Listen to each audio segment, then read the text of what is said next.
मुझे और मेरे छोटे भाई को अचानक दो सिस्टम मिले। एक था 100 गुना बड़ा करने वाला सिस्टम और दूसरा था 100 गुना छोटा करने वाला सिस्टम। मेरे छोटे भाई ने हंसते हुए 100 गुना छोटा करने वाला सिस्टम चुन लिया, जबकि मेरे पास सिर्फ बचा हुआ सिस्टम रह गया। लेकिन सिर्फ 3 दिन बाद ही बारिश वाली एपोकलिप्स आ गई। सभी लोग अपने अपने घरों में फंस गए और रिसोर्सेज सबसे बड़ी प्रॉब्लम बन गए। मैंने अपने बड़ा करने वाले सिस्टम की मदद से घर में मौजूद थोड़े से सामान को 100 गुना बड़ा किया, बहुत बचत करके इस्तेमाल किया और आखिरकार मैं और मेरा भाई इस मुश्किल समय से बच निकले। लेकिन बारिश खत्म होते ही मेरे छोटे भाई ने मुझे ऊंची बिल्डिंग से नीचे धक्का दे दिया। उसने गुस्से में कहा, अगर तुम मेरा बड़ा करने वाला सिस्टम नहीं छीनते तो मैं इसी सिस्टम से सामान बढ़ाकर लू दीदी और उनके पूरे परिवार को बचा लेता। भैया तुम हर मामले में अच्छे हो, बस बहुत सेल्फिश हो। फिर मुझे दोबारा जिंदगी जीने का मौका मिला। इस बार मेरा छोटा भाई मुझसे पहले बड़ा करने वाला सिस्टम चुन गया। तभी मुझे समझ आ गया कि उसे भी रिबर्थ मिला है। मैं मुस्कुरा दिया। मैंने छोटा करने वाले सिस्टम से 5 साल तक चलने वाला खाना छोटा कर लिया और खुद को भी छोटा कर लिया। इस तरह मैं सबकी नजरों से गायब हो गया। जब मैंने दोबारा आंखें खोली तो मैं उसी दिन वापस पहुंच चुका था जिस दिन हमें सिस्टम चुनना था। सिस्टम बोला, आप दोनों अपना अपना सिस्टम चुनिए। मेरे छोटे भाई ने तुरंत कहा, मुझे बड़ा करने वाला सिस्टम चाहिए। सिस्टम बोला, सिस्टम अब आपके साथ बाइंड हो चुका है। मेरा भाई खुशी से बोला, अब बड़ा करने वाला सिस्टम मेरा है। तभी मुझे पूरी तरह समझ आ गया कि मैं सच में रीबर्थ लेकर उसी दिन वापस आया हूँ जिस दिन हमने सिस्टम चुना था। चूंकि तुम्हें अपनी लू दीदी मुझसे ज्यादा प्यारी है और अपने उस भाई की भी कोई कदर नहीं जिसने तुम्हारी जान बचाई थी, इसलिए इस बार मैं तुम्हारी बिल्कुल मदद नहीं करूंगा। मैं छोटा करने वाला सिस्टम चुनता हूँ। सिस्टम बोला, ठीक है। सिस्टम बाइंड हो चुका है। मेरा छोटा भाई तुरंत अपने नए सिस्टम को टेस्ट करने लगा। उसने पास रखा एक छोटा कप 100 गुना बड़ा कर दिया। छोटा सा कप देखते ही देखते एक विशाल कप बन गया। वह खुशी से चिल्लाया, ये सच में बड़ा करने वाला सिस्टम है। उसे देखकर मुझे हंसी आ गई। यही वो छोटा भाई था जिसे बचाने के लिए मैंने पिछली जिंदगी में सब कुछ दांव पर लगा दिया था। पिछली जिंदगी में अचानक बारिश वाली एपोकलिप्स आई थी। सभी लोग अपने अपने घरों में फंस गए थे और खाने पीने का सामान बहुत कम था। लेकिन मेरे घर में कुछ डिब्बे इंस्टेंट नूडल्स और ब्रेड के पड़े थे। मैंने बड़ा करने वाले सिस्टम से उन्हें 100 गुना बड़ा कर दिया और हम किसी तरह पूरे 5 साल जिंदा रहे। उस दौरान मेरे छोटे भाई की बचपन की दोस्त लू याओ सामने वाले घर में रहती थी। मेरे छोटे भाई ने मुझसे बार बार कहा कि मैं उनके परिवार के लिए भी खाना बड़ा कर दूं, लेकिन मैंने एपोकलिप्स में इंसानों पर भरोसा नहीं किया जा सका कहकर मना कर दिया। मेरी मदद के बिना लू याओ का परिवार 5 साल नहीं टिक पाया और बहुत पहले भूख से मर गया। मैं एपोकलिप्स से तो बच गया, लेकिन आखिर में उसी छोटे भाई के हाथों मारा गया जिसकी रक्षा के लिए मैंने सब कुछ किया था। सच में कितनी आयरनी की बात है। मेरा भाई मुस्कुराकर बोला, भैया अब बड़ा करने वाला सिस्टम मेरा है। क्या तुम्हें मेरी जलन नहीं हो रही? आखिर मैं जो चाहूँ उसे बड़ा कर सकता हूँ, जबकि तुम्हारे पास सिर्फ छोटा करने वाला सिस्टम है। मैंने शांत होकर कहा, इसमें फर्क ही क्या है? सिर्फ एक सिस्टम ही तो है। तुम्हें पसंद है तो तुम रख लो, मुझे कोई फर्क नहीं पड़ता। जब उसने देखा कि मुझे बड़ा करने वाले सिस्टम में बिल्कुल भी इंटरेस्ट नहीं है, तब जाकर उसने राहत की सांस ली। लेकिन मैं अच्छी तरह जानता था कि इस बार वह जरूर सामने वाले परिवार को बचाने जाएगा और जैसे ही किसी को उसके सिस्टम के बारे में पता चलेगा, एपोकलिप्स में उसका सुरक्षित रहना नामुमकिन होगा, क्योंकि हर कोई उस सिस्टम पर कब्जा करना चाहेगा। मेरा भाई सोच रहा था कि उसके पास बड़ा करने वाला सिस्टम है, इसलिए खाने की कोई कमी नहीं होगी। इसी वजह से उसे आने वाली बारिश वाली एपोकलिप्स से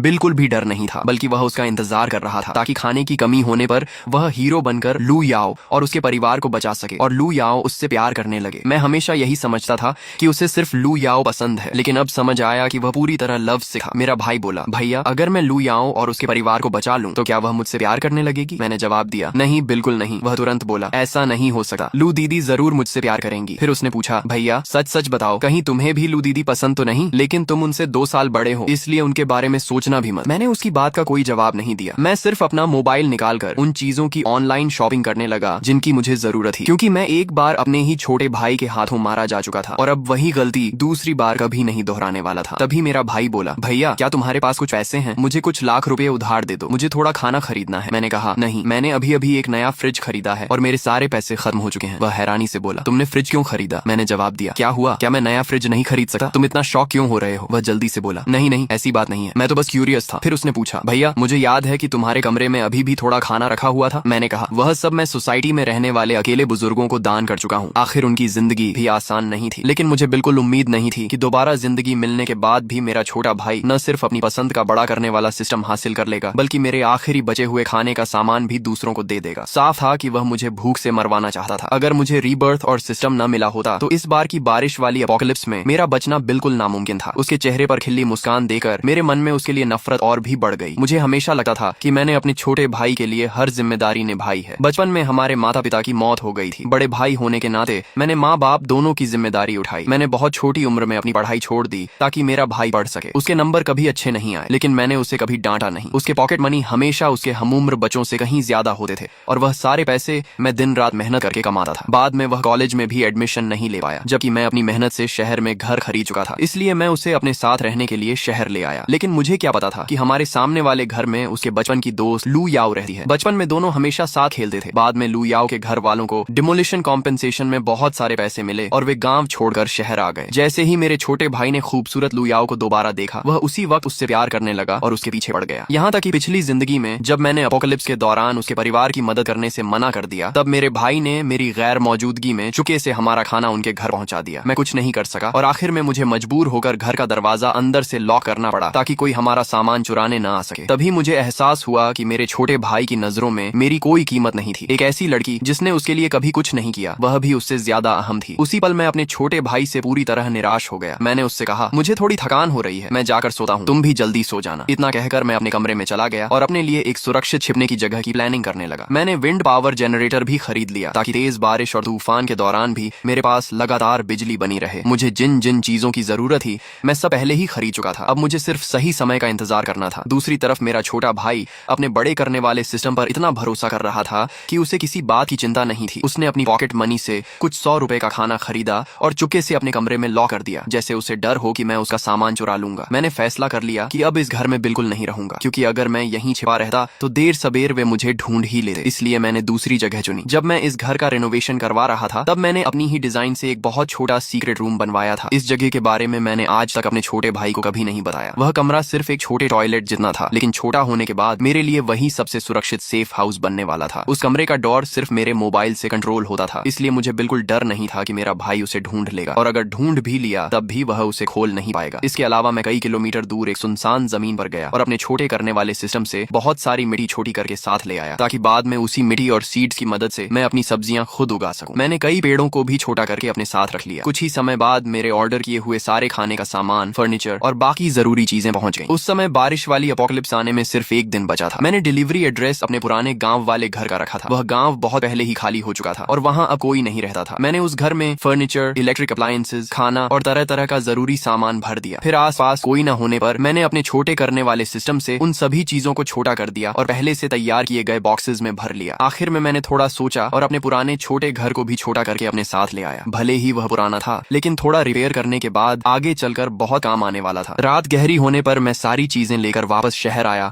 और उन्हें अपने सीक्रेट रूम में जमा कर दिया। इन दिनों मेरा छोटा भाई बेहद एक्साइटेड था। उसे पूरा यकीन था कि उसने हर तरह की तैयारी कर ली है, इसलिए उसने मेरी गतिविधियों पर बिल्कुल ध्यान नहीं दिया। मैंने अपने सीक्रेट रूम में पहले से एयर फिल्टर सिस्टम लगा रखा था, इसलिए कई साल तक अंदर रहने पर भी ऑक्सीजन खत्म होने की कोई चिंता नहीं थी। मैंने 5 बड़ी पानी की बॉटल्स को छोटा नहीं किया, बल्कि उनका पानी एक छोटे टैंक में डाल दिया ताकि आगे वही मेरे पानी का सोर्स बने। कमरे में लाइट भी लगी हुई थी और उसका स्विच भी मैं अपने मोबाइल से कंट्रोल कर सकता था। पूरी रात मेहनत करने के बाद मेरा सीक्रेट रूम पूरी तरह बदल चुका था। मेरे सीक्रेट रूम के अंदर अब एक छोटा सा फार्म बन चुका था। बेहद छोटे छोटे चिक्स की आवाज मुश्किल से सुनाई देती थी और वे घास के बीच झुकर कीड़े ढूंढ रहे थे। फार्म के बाहर मेरा छोटा सा घर भी था, जिसके अंदर हर तरह के होम अप्लायंसेज मौजूद थे। अब आखिरकार मैं पूरी तरह निश्चिंत होकर बारिश वाली अपोकलिप्स का इंतजार कर सकता था। आखिरी आधे दिन में मेरा छोटा भाई फिर से लू याओ के घर चला गया। ऐसा लग रहा था कि लू याओ का परिवार उसे बिल्कुल पसंद नहीं करता, लेकिन उसे उनकी राय की कोई परवाह नहीं थी। वह सीधा लू याओ के कमरे में घुस गया। तभी लू याओ के माता पिता बातें करने लगे। सामने वाले घर का वो लड़का बिल्कुल बेशर्म है, इतनी उम्र हो गई फिर भी रोज हमारी बेटी के कमरे में घुसा रहता है। दूसरी औरत बोली, मुझे तो लगता है तुम्हें जल्द ही दामाद मिलने वाला है। इस पर लू याओ की माँ हंसते हुए बोली, दामाद? उसे तो कॉलेज तक में एडमिशन नहीं मिला, 20 साल से ऊपर का हो गया है, फिर भी कोई ढंग की जॉब नहीं है, हर दिन घर पर पड़ा रहता है और अपने बड़े भाई के पैसों पर जीता है। अपनी ऐसी हालत लेकर भी मेरी बेटी से शादी करने का सपना देखता है? बिल्कुल नहीं। मेरी बेटी खूबसूरत है, पढ़ी लिखी है और उसकी अच्छी जॉब है, वह उसके लायक ही नहीं है। मैंने उनकी बातें सुनी, लेकिन ऐसे दिखाया जैसे मैंने कुछ भी नहीं सुना। उस समय बारिश वाली अपोकलिप्स शुरू होने में सिर्फ 1 घंटा बचा था। मैंने अपने छोटे भाई को एक कॉल किया और कहा, कंपनी में कुछ जरूरी काम आ गया है, आज रात मैं ओवर टाइम करूंगा, इसलिए घर नहीं आऊंगा। उसने लापरवाही से जवाब दिया, ठीक है, मैं आज रात अकेला रह लूंगा। मुझे पहले से पता था कि वह मुझे सावधान रहने के लिए एक शब्द भी नहीं कहेगा। वैसे भी मैंने उसे सिर्फ इसलिए कॉल किया था ताकि उसे लगे कि मैं सच में घर छोड़कर चला गया हूँ। उसके बाद मैंने अपने मोबाइल से सीक्रेट रूम का डोर खोला, अंदर गया और दरवाजा बंद कर लिया। फिर मैंने एक बार फिर छोटा करने वाला सिस्टम इस्तेमाल किया, लेकिन इस बार मैंने किसी सामान को नहीं बल्कि खुद को छोटा किया। कुछ ही पल में मुझे चक्कर जैसा महसूस हुआ और मेरा शरीर पूरी तरह सिकुड़ गया। जो सीक्रेट रूम पहले बहुत छोटा लगा था, अब वहीं मुझे किसी बड़े हॉल जैसा दिखाई देने लगा। मैंने खुद को छोटा करने का रिस्क इसलिए लिया था क्योंकि पिछली जिंदगी में मैंने देखा था कि बड़े करने वाले सिस्टम से बड़ी की गई सारी चीजें बारिश खत्म होने के बाद अपने आप पहले जैसी हो गई थी। इसलिए मैंने अंदाजा लगाया कि छोटा करने वाले सिस्टम के साथ भी यही होगा। बारिश खत्म होने पर सिस्टम अपना असर खो देगा और सब कुछ फिर से अपनी असली साइज में लौट आएगा। अपने सामने हरी जमीन, पेड़, छोटा फार्म और छोटा घर देकर मेरे दिल को एक अलग ही सुकून मिला। अब मुझे बारिश की कोई चिंता नहीं थी। जब मेरा छोटा छोटा भाई घर पर नहीं था तब मैंने घर के अंदर और बाहर कॉरिडोर में इनविजिबल कैमरास लगा दिए थे ताकि मैं अपने मोबाइल से घर के अंदर बाहर होने वाली हर छोटी बड़ी हरकत देख सकूं। एक्स्ट्रा सेफ्टी के लिए मैंने लू याओ के घर के बाहर भी एक कैमरा लगा दिया। उन कैमरास की क्वालिटी इतनी अच्छी थी कि सिर्फ साफ वीडियो ही नहीं बल्कि हल्की से हल्की आवाज भी साफ सुनाई देती थी। सारी तैयारी पूरी करने के बाद मैंने मोबाइल अपनी पॉकेट में रखा, कंधे पर हो उठाई और अपनी जमीन की तरफ चला गया। मैंने पूरे ध्यान से खेत जोता, फिर उसमें सीड्स बोए, फर्टिलाइजर डाला और पानी दिया। इतने में छोटे छोटे चिक्स मेरे पैरों के पास आकर चोंच मारने लगे। मैंने उन्हें हल्के से हटाया और चिकन फीड का पैकेट खोलकर उन्हें खाना खिलाया। अपने मोबाइल से मुझे पता चला कि बाहर तेज बारिश शुरू हो चुकी है। ये बारिश रुकने वाली नहीं थी। सोशल मीडिया पर लोग लगातार शिकायत कर रहे थे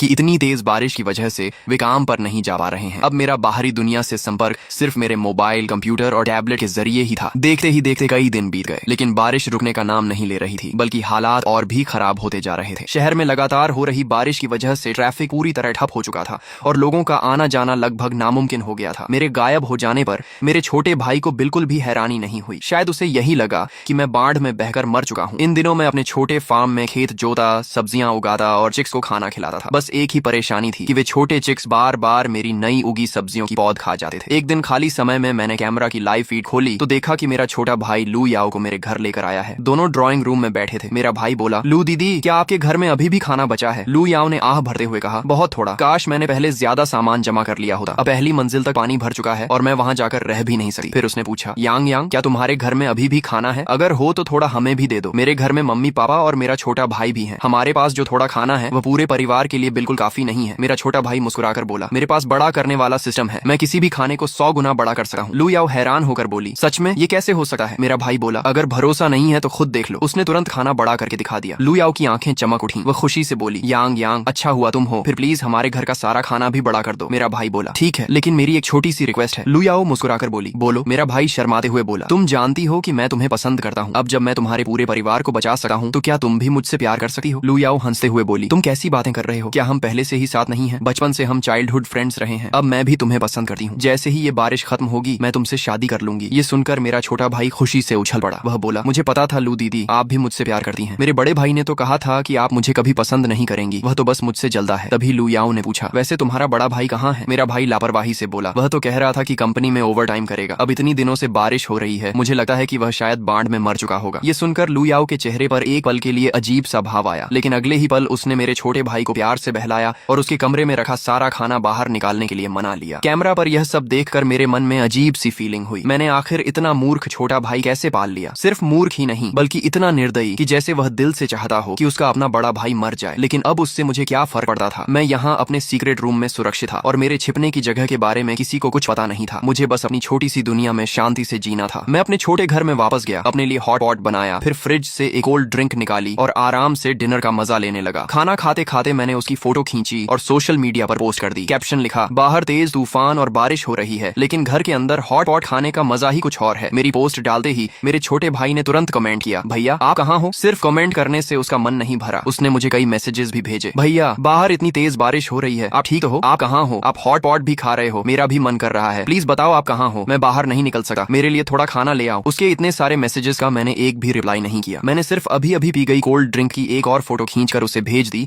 और कैप्शन लिखा, कोल्ड ड्रिंक भी बहुत स्वादिष्ट है और हॉट पॉट भी अभी तक गरम गरम है। ये देखते ही उसने तुरंत मुझे कॉल कर दिया। वह बेचैनी से बोला, भैया आप हॉट पॉट कैसे खा रहे हो? प्लीज मेरे लिए भी थोड़ा ले आओ, मैं कई दिनों से सिर्फ ब्रेड खाकर जी रहा हूँ। मैंने शांत आवाज में कहा, मैं अभी भी कंपनी में हूँ, ये हॉट पॉट कंपनी की तरफ से मिला है। बाहर बारिश इतनी ज्यादा है कि मैं घर वापस नहीं आ सकता, तुम घर में जो भी है वही खा लो। वह तुरंत बोला, नहीं भैया, घर की ब्रेड बिल्कुल अच्छी नहीं लग रही, मेरा भी हॉट पॉट खाने का मन कर रहा है। वह आगे कुछ और कहना चाहता था, लेकिन मैंने बिना कुछ बोले कॉल काट दिया। फिर मैंने कैमरा की लाइव फीड खोली और देखा कि मेरा छोटा भाई गुस्से से अपने मोबाइल की तरफ घूर रहा था। उसके चेहरे पर अब उस मासूम और आज्ञाकारी छोटे भाई वाली कोई झलक नहीं बची थी। इतने सालों तक अच्छा बनने का उसका ड्रामा करना सच में आसान नहीं रहा होगा। मैंने आराम से अपना टैबलेट उठाया और ड्रामा देखना शुरू कर दिया। उसमें मैंने पहले से ही सैकड़ों नॉवेल्स, एनिमे और टीवी सीरीज डाउनलोड करके रखी थी ताकि बोरियत के दिनों में मेरा समय आसानी से कट जाए। खाना खाने और आराम करने के बाद मैं अपने बिस्तर पर लेट गया। कुछ देर बाद मैंने यूं ही मोबाइल उठाकर कैमरा ऐप खोली और व्यू बदलकर लू याओ के घर के बाहर लगे कैमरा पर पहुंच गया। अंदर से आवाज आ रही थी, यांग यांग तो कमाल का है, अब हमारे घर में खाने पीने की कोई कमी नहीं रहेगी। सच में हमारे हाथ खजाना लग गया। साफ था कि अब उनके पूरे परिवार को मेरे छोटे भाई के बड़े करने वाले सिस्टम के बारे में पता चल चुका था। मेरा छोटा भाई मुस्कुराकर बोला, आंटी आपकी मदद कर पाना ही मेरी सबसे बड़ी खुशी है। आखिर आगे चलकर हम सब एक ही परिवार बनने वाले हैं। ये सुनते ही कुछ पल के लिए वहाँ सन्नाटा छा गया। फिर लू याओ के माता पिता तुरंत मुस्कुराकर बोले, बिल्कुल सही कहा, अगर यांग यांग नहीं होता तो हमें इतना सारा खाना कहाँ मिलता। हमारी बेटी का तुम्हारे साथ होना तो तुम्हारी किस्मत है, हमें तो शुरू से ही तुम बहुत अच्छे लगते थे। इतनी तारीफ सुनकर मेरा छोटा भाई खुशी में पूरी तरह बहक गया और उसे कुछ भी समझ नहीं आ रहा था। मैंने ठंडी हंसी हंसते हुए कैमरा बंद कर दिया। लू याओ का परिवार कैसा है ये मैं उनसे कहीं ज्यादा अच्छी तरह जानता था। जब उनके घर को डिमोलिशन कॉम्पेंसेशन में बहुत सारे पैसे मिले थे,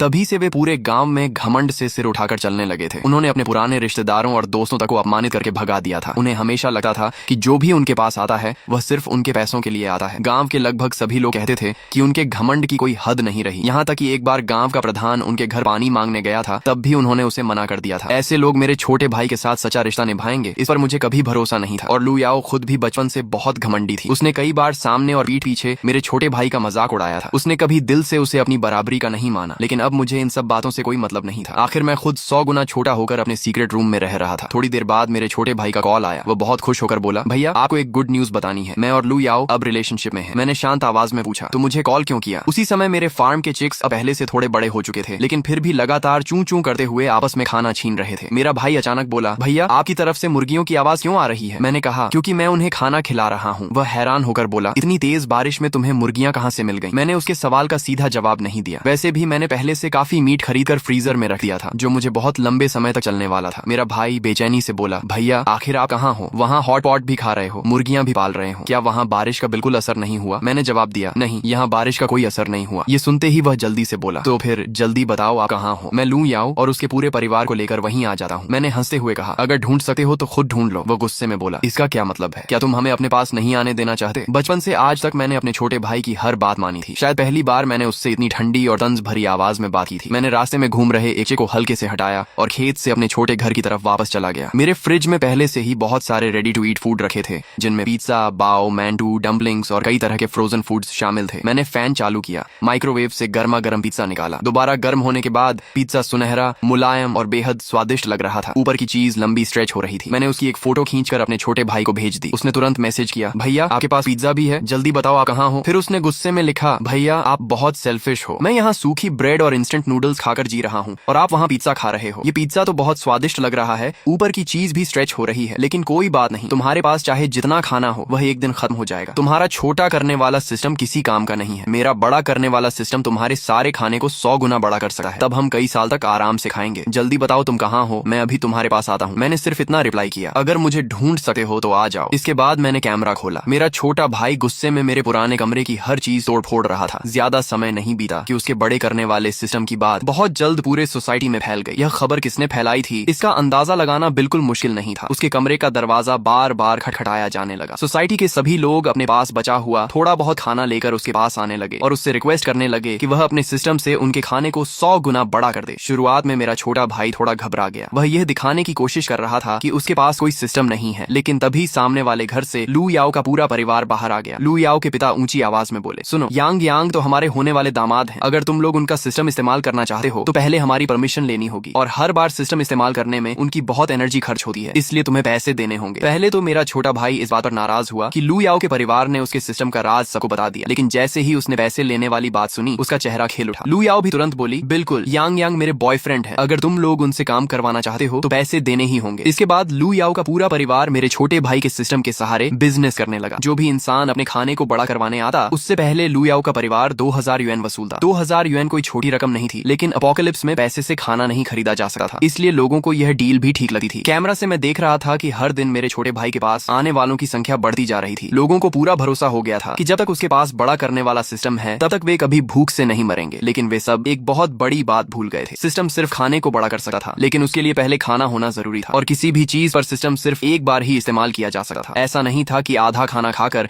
बाकी आधे को फिर से बड़ा कर दिया जाए और उसे अनंत बार बढ़ाते रहे। देखते ही देखते पूरे 3 साल गुजर गए। इन 3 सालों में सोसाइटी का एक भी इंसान भूख से नहीं मरा, क्योंकि सभी लोग मेरे छोटे भाई के सिस्टम पर निर्भर थे। धीरे धीरे सबने सावधानी छोड़ दी और बिना किसी चिंता के खाने पीने में लगे रहे। लेकिन तीसरे साल के आखिर में असली संकट शुरू हुआ। हर घर का खाना लगभग खत्म हो चुका था। अब बड़ा करने के बाद भी खाना सबके लिए काफी नहीं बचता था। रिसोर्सेज बहुत कम हो चुके थे और बड़ा करने वाला सिस्टम अब पहले जैसा फायदेमंद नहीं रहा। सोसाइटी में हर तरफ अफरा तफरी मच गई। लोग खाने के लिए आपस में लड़ने लगे। हर दिन झगड़े और मारपीट होने लगी। इस दौरान मेरा छोटा भाई पूरी तरह लू याओ के घर में जाकर रहने लगा था और खुद को उसी परिवार का हिस्सा मानने लगा था। कैमरा की रिकॉर्डिंग सुनते हुए मुझे पता चला कि लू याओ का परिवार भी समझ चुका था कि अब सिस्टम इस्तेमाल इस्तेमाल करवाने आने वाले लोग पहले से बहुत कम हो गए हैं, यानी अब इस बिजनेस से ज्यादा पैसे नहीं कमाए जा सकते। दूसरी तरफ मेरा छोटा भाई उनके घर में रह रहा था, उनका खाना खा रहा था और उन पर बोझ बन चुका था। इसीलिए पूरे परिवार ने मिलकर उसे घर से निकालने की प्लानिंग बनाई। सबसे पहले लू याओ ने उससे कहा, मैं अब तुमसे प्यार नहीं करती, हम दोनों का ब्रेकअप हो गया। ये सुनते ही मेरा छोटा भाई बुरी तरह टूट गया। वह रोता रहा, गिड़गिड़ाता रहा और उनसे चिपककर विनती करता रहा, लेकिन लू याओ के पूरे परिवार ने उसे धक्के मारकर घर से बाहर निकाल दिया। अपोकलिप्स में किसी को इस बात से फर्क नहीं पड़ता था कि कौन किससे प्यार करता है। हर इंसान सिर्फ अपने फायदे के बारे में सोच रहा था। मेरा छोटा भाई पूरे दिन उनके घर के बाहर बैठकर रोता और चिल्लाता रहा। एक दिन और एक रात बीतने के बाद वह शर्मिंदा होकर वापस मेरे घर लौटा, लेकिन तब तक लू याओ का परिवार मेरे घर का सारा सामान खाली कर चुका था। मेरे छोटे भाई ने जो खाना जमा किया था वह भी सब उनके घर पहुंच चुका था। अब मेरा घर सिर्फ एक खाली खोल बनकर रह गया था। मेरा छोटा भाई कई बार उनके घर जाकर अपना सामान वापस मांगता रहा, लेकिन बदले में उसे सिर्फ गालियां मिली। किसी ने भी उसे एक दाना तक लौटाने की कोशिश नहीं की। तभी पहली बार उसे सच में डर लगने लगा। और उस समय मैं क्या कर रहा था? मैं अपने छोटे फार्म में आराम से अपनी जिंदगी जी रहा था। भूख लगती तो खेत से ताजी सब्जियां तोड़ता, थोड़ा मीट निकालता और स्वादिष्ट खाना बनाकर खा लेता। अगर खाना बनाने का मन नहीं करता तो फ्रिज से रेडी टू ईट फूड निकालकर जल्दी से गर्म कर लेता। खाली समय में अपने लिए कोल्ड ड्रिंक बना लेता। हर सुबह उठते ही सबसे पहले चिक्स को खाना खिलाता, फिर अपना ब्रेकफास्ट बनाता और उसके बाद अपने फार्म में जाकर वहाँ उग रही हरी सब्जियां, आलू, बैंगन, टमाटर, मक्का और दूसरी फसलों को देखता। दोपहर में नींद आती तो आराम से सो जाता। उठने के बाद ड्रामा देखता, एनिमे देखता और आराम से खाते पीते दिन बिताता। बस एक ही काम थोड़ा मुश्किल था, मेरे इस छोटे फार्म में कोई कीड़े मकोड़े नहीं थे, इसलिए मुझे अपने हाथों से एक एक फूल और पौधे का पॉलिनेशन करना पड़ता था। 3 साल बीत चुके थे। मेरे लिए ये सारी बातें अब सिर्फ छोटी मोटी प्रॉब्लम्स थी। इतने समय तक मेरी कोई खबर न मिलने के बाद मेरे छोटे भाई ने एक बार फिर हिम्मत करके मुझे कॉल किया। शायद उसे लगा था कि मैं कब का मर चुका हूँ, लेकिन उसकी उम्मीद के उलट मैंने कॉल उठा लिया। वह हैरानी से बोला, भैया आप अभी भी जिंदा हो, बहुत अच्छा हुआ। मुझे लगा था कि बाढ़ ने आपको मार दिया होगा। उस समय मैं आराम से खीरा खा रहा था और टैबलेट पर ड्रामा देख रहा था। मेरे खाने की कुरकुरी आवाज साफ सुनाई दे रही थी। मैंने शांत होकर पूछा, क्यों कॉल किया है? वह तुरंत रोने लगा। भैया आपको नहीं पता लू याओ और उसके परिवार ने मेरे साथ क्या किया? उन्होंने मेरे बड़े करने वाले सिस्टम से खूब पैसे कमाए। अब जब कोई मेरे सिस्टम का इस्तेमाल करने नहीं आता तो उन्होंने मुझे घर से निकाल दिया। लू याओ ने मुझसे शादी का वादा किया था, लेकिन अब उसने मुझसे ब्रेकअप कर लिया। उनका पूरा परिवार सिर्फ अपने फायदे के बारे में सोचता है। उन्होंने मेरी जिंदगी बर्बाद कर दी। अब घर में खाने के लिए कुछ भी नहीं बचा। मैंने बस इतना कहा,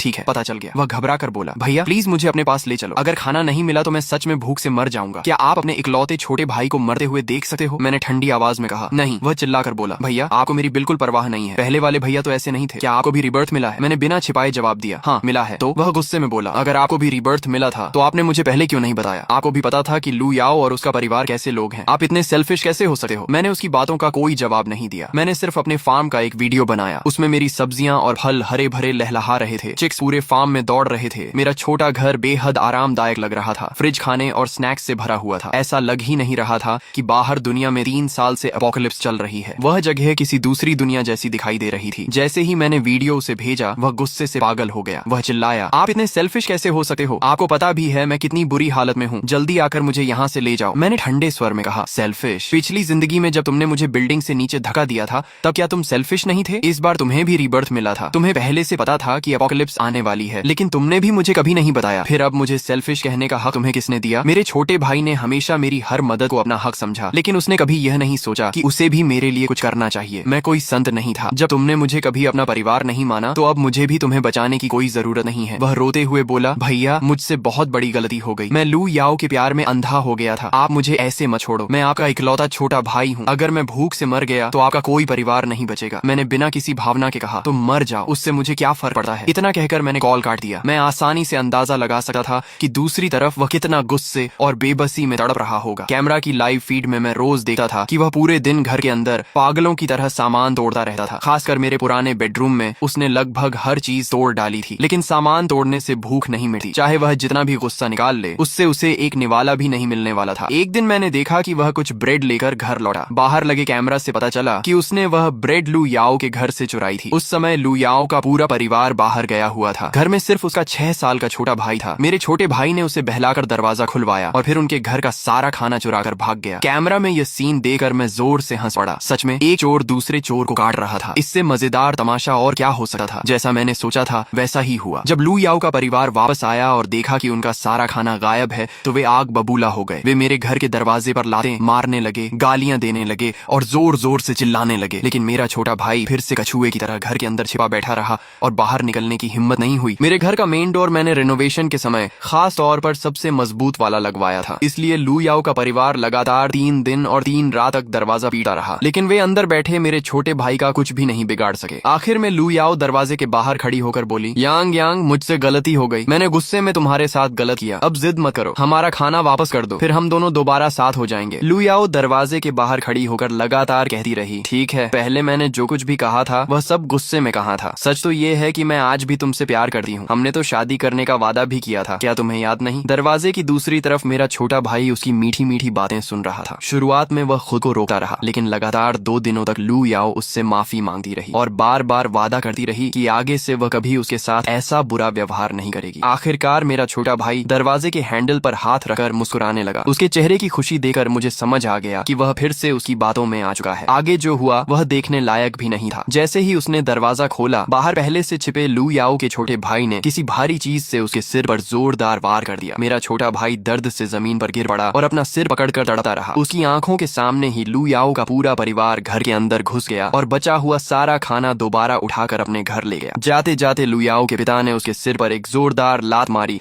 और गुस्से से बोले, हमारी बेटी के पीछे घूमने वाले निकम्मे, तू हमारी बेटी से शादी करेगा? कभी नहीं। ऊपर से तू इतना घटिया निकला कि हमारा ही खाना चुरा लिया। मेरा छोटा भाई दर्द से चिल्लाया, वो खाना मेरा था। लेकिन लू याओ ने भी उसे एक लात मारकर रास्ते से हटाया और पूरा सामान अपने घर ले गई। जाते जाते उसने थूक कर कहा, तुमसे मिलना मेरी जिंदगी की सबसे बड़ी बदकिस्मती थी। मेरा छोटा भाई लगातार 2 दिन तक घर के दरवाजे पर पड़ा रहा। बड़ी मुश्किल से जब उसमें थोड़ी ताकत वापस आई तो वह उठकर दरवाजे के पास घुटनों में सिर देकर बहुत देर तक रोता रहा। अब उसके पास बड़ा करने वाला सिस्टम तो था, लेकिन उसका कोई मतलब नहीं रह गया था, क्योंकि उसके पास बड़ा करने के लिए एक दाना भी नहीं बचा था। जब वह पूरी तरह टूट गया तब उसने मुझे फिर से कॉल किया। वह रोते हुए बोला, भैया, लोगों ने मुझे बहुत मारा है, मेरे पूरे शरीर में बहुत दर्द हो रहा है, प्लीज आकर मुझे बचा लो, मुझे बहुत भूख भी लगी है, लगता है मेरी हड्डियां भी टूट गई हैं। अगर ये पिछली जिंदगी वाला मैं होता तो उसके दर्द से मेरा दिल टूट जाता और मैं चाहता कि उसका सारा दर्द खुद सह लूं। लेकिन अब उसकी रोने की आवाज सुनकर भी मेरे मन में कोई भावना नहीं उठी। मैंने सिर्फ इतना कहा, तुम इसके हकदार हो, और कॉल काट दिया। इसके बाद मैं आराम से अपने फार्म में जाकर मक्का तोड़ने लगा। समय धीरे धीरे बीतता गया। मेरा छोटा भाई घर के बाहर पड़ा पड़ा दिन ब दिन दुबला होता गया। इस दौरान सोसाइटी के कई लोग उसके पास आते और जबरदस्ती उससे अपने खाने को बड़ा करवाते। वह मना करता, लेकिन 2-4 थप्पड़ खाने के बाद मजबूर होकर सिस्टम इस्तेमाल करता। आखिरकार उसकी जिंदगी का आखिरी दिन भी आ गया। वह घिसटा हुआ लू याओ के घर के दरवाजे तक पहुंचा। वहीं सिर एक तरफ झुक गया और उसने हमेशा के लिए दम तोड़ दिया। जब लू याओ ने दरवाजा खोला और उसकी लाश देखी तो उसने घिन से उसे एक लात मारकर किनारे कर दिया, जैसे उसकी मौत से उसे कोई फर्क ही नहीं पड़ा हो। इसके बाद 2 और साल गुजर गए। बारिश का पानी नीचे की कई मंजिलों तक भर चुका था, लेकिन जैसा मैंने पिछली जिंदगी में अंदाजा लगाया था, हमारी मंजिल तक पानी कभी नहीं पहुंचा। बारिश खत्म होने से कुछ महीने पहले लू याओ के पूरे परिवार का अंत हो गया। सोसाइटी में उनकी बदनामी पहले से ही थी। ऊपर से उन्होंने मेरे छोटे भाई के सिस्टम से बहुत पैसा कमाया था, इसलिए बहुत से लोग पहले ही उनसे नफरत करने लगे थे। बारिश खत्म होने के आखिरी महीनों में हर घर का खाना लगभग खत्म हो चुका था। तभी किसी ने सोसाइटी ग्रुप में मैसेज भेज दिया कि लू याओ के घर में